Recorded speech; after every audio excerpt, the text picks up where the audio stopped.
Asalaamu calaykum waraxmatullaahi wabarakaatu. Waanigu waa Cabdifataax Faarax Maxamed. YouTube channelka daawanayso waa YouTube channelka Hibaaq iyo Cabdifataax. Fadlan hadday tahay marka kuugu horreysay aad soo boqoto YouTube channelka yaga, like, comment, subscribe, furo gambareelka si aad u noqoto daawadaha ugu horreeya ee daawada fiidiyoyada aanu soo gelino. Waad ku mahadsan tahay daawashadaada. Haddaba maanta maxaan idinla wadaagay, maxaanse idin wadaa, maxaanse idinku soo talagalay. Maanta waxaan idinku soo talagalay qiso dhab ah oo ku dhacday wiil Soomaali ah. qisadaasoo qiso aniga gaar ahaan i taabatay oo iga codsaday wiil friendskayga ka mid ah ama taageerahayga ka mid ah iga codsaday inaan qisadaas idinla wadaago, idiin soo gudbiyo. Haddaba qisadu maxay tahay, maxayse qusaysaa, sida tan bay u dhacaysaa qisadu. Waxaan idinka akhriyayaa taleefankayga oo wiilku iigu soo diray. Qisadii baan idinla wadaagayaa hadda, dhegeysi wacan. Qisadu sida tan bay u dhacaysaa. Waxaan ahay wiil Soomaali ah, kana soo jeeda gobollada waqooyi ee Somaliland, gaar ahaan magaalada Boorama. Waxaan ku dhashay Imaaraadka oo aan ku soo barbaaray. Waxaa ila dhalatay caruur gabadh. Waxaa intaa i soo leekeysiisay oo i soo korisay hooyaday macaan. Aabahay muddo aan 20 sano ka gaadhayay wax hadal kamaanan maqal. Waxa uu ku noolyahay halkaa iyo cariga Mareykanka. Maalintii aan waxbarashadeedii heer sare, heer dhexe, heer hoose aan dhammaystay, nasiib wanaag waxaa dhacday inuu aabahay nala soo wadaago, aabahay nala soo xidhiidho, uu weliba ii sheego arrin aan ku farxay. arrinkaas oo ahaa in uu waxbarashadeeda inta ka dhiman ama nolosheeda inta ka dhiman aan isaga agtiisa ku qaadanano oo naga kaxaynaya waddanka Imaaraadka, isagoo oo noo jahaynaya ama noo kaxaynaya waddanka uu ku nool yahay ee halkaas iyo cariga Mareykanka. Haddaba nasiib wanaag waanu kasoo tagnay waddanka Imaaraadka, waxaanu soo aadnay, waanu soo jahaysanay halka iyo cariga Mareykanka. Nasiib wanaag waxaan nimi Mareykankii. Waxaanu muddo 2 sano ah ku noolayn Mareykanka, gaar ahaan Minnesota. Waxbarashadeedii waanu sii bilaabanay aniga iyo gabadhii walaashay ahayd. Wax caruuro kale aabahay iyo hooyaday ma dhalin. Waxaan ahayn aniga gabadha kaliya. Waxbarashadeedii baanu sii bilaabanay. Waxbarashadeedii bartii ka bilaabanay. Nasiib wanaag waxaa dhacday muddo 2 sano markaan halkii ku noolayn oo la noolayn aabahay. Hooyadayna ay ku nooshahay, yana ay kasoo tagtay waddanka Imaaraadka, ay ku nooshahay New York, ay timi New York. Annaguna aan la noolayn aabahayn, hooyadayna ay ku nooleyd halkaas.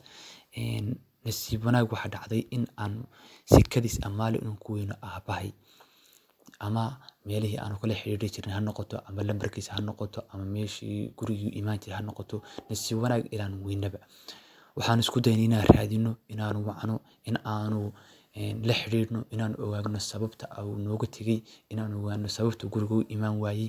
Haddaba maxaa dhacay? Haddaba waxaa dhacay, aabahay waanu raadinay, waan xafiiskiisii baan tagnay uu ka shaqayn jiray. Waxaanu isku daynay lambaradiisa inaan wacno, inaanu raadino, waan weynay. Waxaanu markaas anigii walaashay go'aan ku qaadanay in aanu midkaayaba meeshuu noloshiisa ku dabari lahaa ama uu ku noolaan lahaa in uu aado, maadaama aabe meeshii nagaga tegay, waddankiina aanu ku cusubnahay, 2 sano aanu joogno, cidna aanan ka aqoonin, hooyo noo joogin, aabe noo joogin, ehel iyo arxan kale aanan ku lahayn waddanka Mareykanka. Waad iska garanaysaa dhibka ay leedahay waddan shisheeye marka aad joogtid, weliba qofkii kaliya ee waddanka ku keenay aad ka fiirsanaysay ahaana waalidkii ku dhalay, aabaha ahaa, uu lambarkii kaa xidho ama uu cidla kaaga dhaqaaqo. Waad iska garanaysaa dhibka ay leedahay. Okay, maxaa dhacay haddaba? Haddaba waxaa dhacay walaashay go'aan bay qaadatay. Gabadhii ila dhalatay ee waddankan wada nimi go'aan bay qaadatay.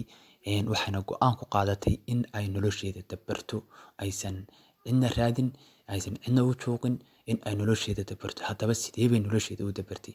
Waxay nolosheeda u dabartay, waxay raacday ama ay weydiisatay in ay la noolaato dhalinyaro asxaab ahayd oo caddaan ahayd, Mareykan ahayd, oo deris aanu hayn, oo ay saaxiibo isku fiican ahaayeen bay qisada u sheegtay. Waxaana go'aan ku qaadatay inay reerkaas la noolaato, dadka caddaanka ay raacdo. Gaaladii bay sidii ku raacday. Yaa soo hadhay? Haddaba waxaa soo hadhay, qofka meesha ku soo hadhay waa aniga. Anigu nin ragaan ahaa, aniga laftirkaygu dee walaashay waa isdabartay, anigu waan isdabari karayay.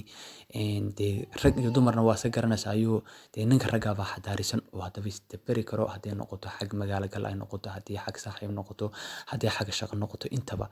Haddaba waxaan niyaddeeda ku soo dhacday hooyaday oo ku noolayd New York. Waxaan damcay oo ama aan go'aan ku qaatay in aan u soo jahaysto halkaa iyo New York ay hooyaday ku noolayd. Aan soo aado, hooyaday u imaado, hooyaday la noolaado, aan sidii kaga soo tago Maraykanka waxaan u tabaabushaday sidii aan uga bixi lahaa waddanka Maraykanka aan uga anbabixi lahaa halkaa iyo waddankii hooyaday ku noolayd. Haddaba nasiib wanaag gurigii baan imi, dharkaygii baan iska habaystay, boorsadeydii baan iska habaystay, alaabahaygaan iska habaystay. Nin caddaan ah oo deriskayga ahaa oo aan isnaqaanay baa i arkay, kabacdina wuxuu igu yidhi sidee waxu jiraan, hawsha sida u dhacday baan u sheegay. Wuxuu ii ballan qaaday inuu i caawinayo meel kasta aan u socdo, wixii allaale wuxuu igu dhaamana uu i siinayo. Halkanay haddaba sheekada nuxurkeedu ku jirta asxaabta qaaliga ah, waayo ninkaas caddaanka ah iyo wiilkaas Soomaaliga ah qisadaas uu kaga hadlayo wuxuu yidhi dee qisada inaan idinka hor dhaca ma fiicna, inaan idinka dhex galana ma fiicna, inaan idinka sii sheekeeyo idiin sii wadaa fiican. Bal meesha aan idinka sii wadaya waad arki doontaan meesha ay ku dambeysa caawinta ninka caddaanka ah. Ninkii caddaanka ah wuxuu ii ballan qaaday in uu i siinayo lacag ama uu igu caawinayo lacag aan ka dhigto masaariif ama aan ka dhigto nooli ama aan ka dhigto cunadayda iyo inta aan sii socdo aan ka dhigto. Ninkii caddaanka ah waan soo raacnay, wuxuu igu yidhi kaarkaaga keen. Haddaba sidii dadkeena Soomaaliya joogo kale ama dadka Afrika joogo kale lacag gacanta laguma qaato. Qofka hadduu mar joogo Maraykanka, mar hadduu joogo qaaradda Yurub joogo, lacag gacanta laguma qaato. Sida caadiyanka ah lacagta waxaa lagu qaataa ama lagu shubtaa kaar bangi baa la yiraahdaa. Kaarkaasaa la qaataa, kaarkaasaa lacagta lagu shubtaa. Wuxuu iga ballan qaaday inuu kaarkayga lacag igu shubayo, wuxuuna igu yidhi keen kaarkaaga, bangigeenu aadana lacag baan kugu shubayaa, lacag baan aad ka dhigata masaariif baan ku siinayaa. Sidii baan ninkii aan isku afgaranay, kaarkaygii baan u dhiibay, waan is soo raacnay, waan soo anbabaxnay. Bangigii baan nimi, wuxuu igu yidhi halkan igu sii sug. Guduhu galay, kaadh bangigaygii buu ii soo bedelay, kiisii iyo madhan buu isoo siiyay. Aniga laftirkay kaadh bangigaygii waxoogaa lacag ay igu jirtay. Wuu ii soo laabtay, wuxuu yidhi waa kan kaadh bangigaagii, lacagtina waan kugu soo shubay, waad tegi kartaa haddeer, lacagtina waad kala bixi kartaa. Sidii buu ninkii iga tegey, aniguna sidii baan kusoo anbabaxay. Magaaladii baan gaari ka soo raacay, waan soo tegey. Waxaan doonayay inaan magaalo kale kasii baxo, aan kasoo lacagteydana halkaa kala sii baxo. Nasiib wanaag waxaa dhacday intii aan jidka kusoo jiro waxaan damcay lacagtii inaan kala soo baxo kaadh bangigaygii.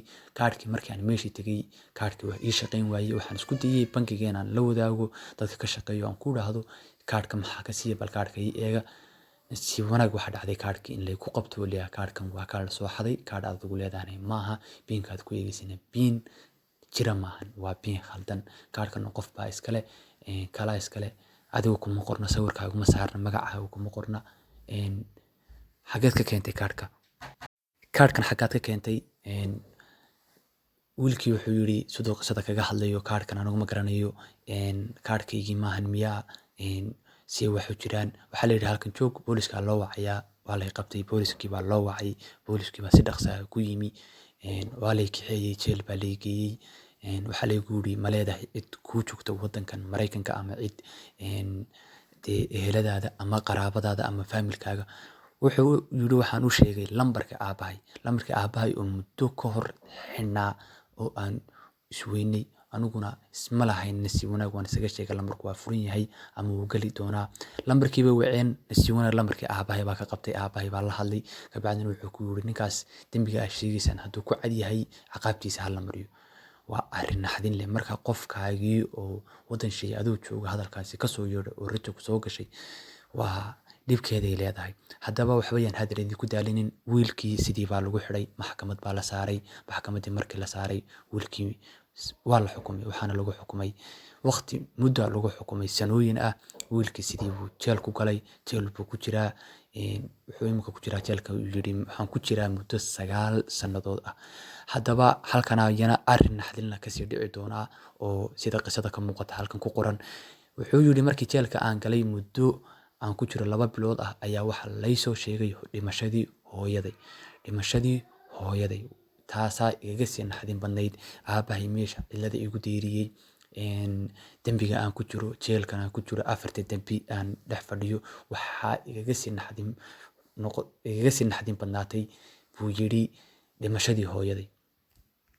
Wuxuu yidhi taas baa igaga sii naxdin badnayd jeelkan aan ku jiro. Haddaba wuxuu yidhi maanta anigu ma lihi ehel iyo qaraabo, maanta aan rajo ka qabo in ay meeshan iga sii deynayso ama cid maanta aan isku haleynayo aan isleeyahay meesha kugu imaanaysaa way kaa saaraysaa ma qabo buu yidhi wiilka Soomaaliga ah wuxuu yidhi muddo imika 9 sanadoodan maraqa ku cabayaa buu aan liinta ku dhuuqayaa buu yidhi jeel ku yaala Minnesota waa sa garanaysaa walaalka Soomaaliya oo dhiban maanta aadan waxba u awoodin duca mooyaane aadan wax kale maanta aadan tari karin haddaba wiilka Soomaaliga wuxuu inaga codsanayaa dhammaantiinba ummadda Soomaaliyeed ama ummadda muslimiinta ah meel kasta ay joogaan in ay u soo duceeyaan oo ay ku soo kaalmeeyaan ducana wax ka fiican oo qof islaam la wadaagay ma jirto duca mooyaane wiilkaasi hadda wax kale inagama rabo haddaba ummadda muslimiinta meel kasta joogtaan aan u ducayno oo walaalkii Soomaaliyeed oo dhiban oo ku jira jeelna waa isa garanaysaa dhibka uu leeyahay dhibaatada uu leeyahay waa isa garanaysaa 4 darbi oo muddo 9 sanadooda aad liinta ku cabisay waa isa garanaysaa waanigoo Cabdifataax Faarax Maxamed YouTube channelka daawanayso oo YouTube channelka Hibaaq iyo Cabdifataax haddaba haddii markii kugu horeysay tahay aad soo booqato YouTube channelka iyaga like comment subscribe gambaleelkana furo si aad u noqoto daawadaha ugu horeeya ee daawada fiidiyodan soo gelin waxaan iskaga sii tagay sidaas iyo